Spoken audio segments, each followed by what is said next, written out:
Hello दोस्तों, तो आज हम करेंगे डिक्सल कंट्रोलर की कंट्रोलिंग मतलब प्रोग्रामिंग। ये हमने अभी सिर्फ इसको ऑन करने के लिए 2 प्रोब लगा दिए कि ये ऑन हो सके और इसकी रिले एक्टिवेट हो सके, नहीं तो इस पर पी अलार्म शो करता है। तो सेट पॉइंट के लिए आपको पता ही है कि इसको सेट दबा के रखेंगे तो हमारा सेट पॉइंट शो करेगा, माइनस में है प्लस में है जो भी है। हम लोग यहाँ से अपनी सेट वैल्यू भी चेंज कर सकते हैं कि हमें प्लस में रखना है या माइनस में रखना है। ये -50 तक काम करता है। ओके, तो हमने अभी इसको सेट कर दिया, ये सेट हो गया। इसको प्रेस करेंगे 5 to 7 सेकंड तो ये हमारा डिफ्रोस्ट पे चला जाएगा। ये है up and down for set points. अब जाते हैं हम इसकी सेटिंग में, प्रोग्रामिंग में। तो हम इसको सेट और डाउन को की को एक साथ प्रेस करके रखेंगे। अभी यहाँ पे आया HY, अभी इसको 1 सेकंड के लिए छोड़ेंगे, दोबारा से 7 सेकंड के लिए प्रेस करेंगे। 7 सेकंड इसको दबा के रखना है।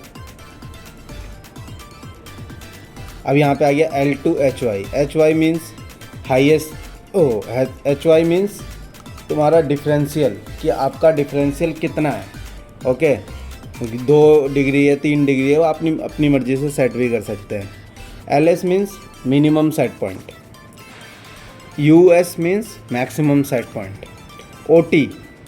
OT का मतलब है इस पर प्रोब कैलिब्रेशन। जैसे अगर हमारी प्रोब कैलिब्रेट नहीं हो रही है तो डिस्प्ले पे कुछ और है और अंदर कुछ और है, वो हम टेम्परेचर यहाँ से थोड़ा कैलिब्रेट कर सकते हैं। ठीक है, और ये है P2। ये P2 को हमें Y यस करके रखना है। अगर आप इसका मैनुअल पढ़ेंगे तो यस पे रहना चाहिए ये। इसके बाद आता है OE means second probe calibration.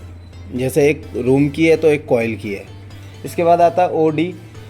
देखिए इसमें टोटल मिला के तो 75 पैरामीटर्स हैं, मगर हमें सबकी ज़रूरत नहीं है तो हम वही करेंगे जो हमें ज़रूरत है। अब आता है CY। तो CY क्या है कि अगर हमारा कंप्रेसर अगर प्रोब फॉल्टी हो जाए, अगर हमारी प्रोब फॉल्टी हो जाती है तो हम क्या करेंगे, कंप्रेसर ऑन कितनी देर रहना चाहिए सेफ्टी के लिए, तो ये 15 मिनट के लिए ऑन। इसके बाद आता है CN।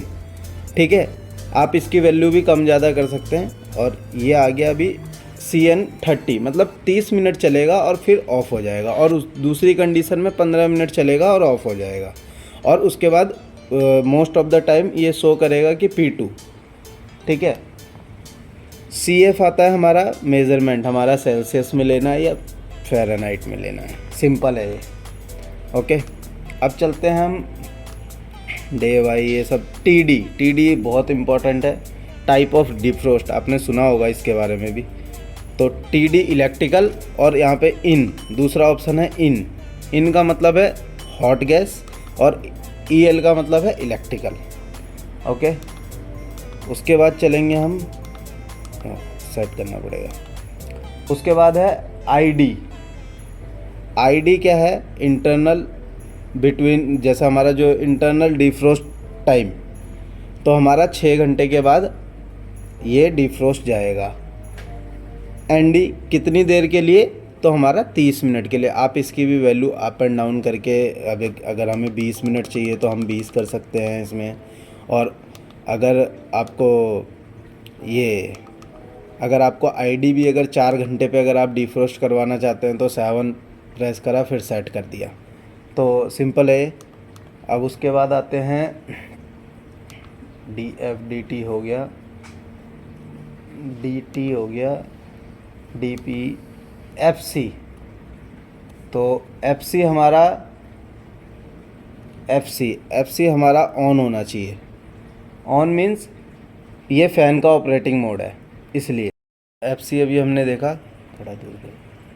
और ये आ गया FD ये 10 होना चाहिए, और आप इसको कम ज़्यादा भी कर सकते हो, सॉरी।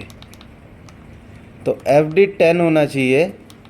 इसका मतलब ये है कि आपका जो फ़ैन है वो डिफ्रोस्ट के बाद कितनी देर में ऑन हो। ठीक है, तो ये उसके लिए है। ओके, अब आता है इसके बाद ये सारी की सारी डोर सेटिंग्स हैं। अगर डोर ओपन हो तो हमारा कंप्रेसर ऑफ हो, डोर खुल जाए तो फ़ैन, ये सब इसकी सारी की सारी डोर्स की सेटिंग्स है। जो सेटिंग्स मेन थी वो मैंने आपको बता दी। Thank you for watching video. Have a good day.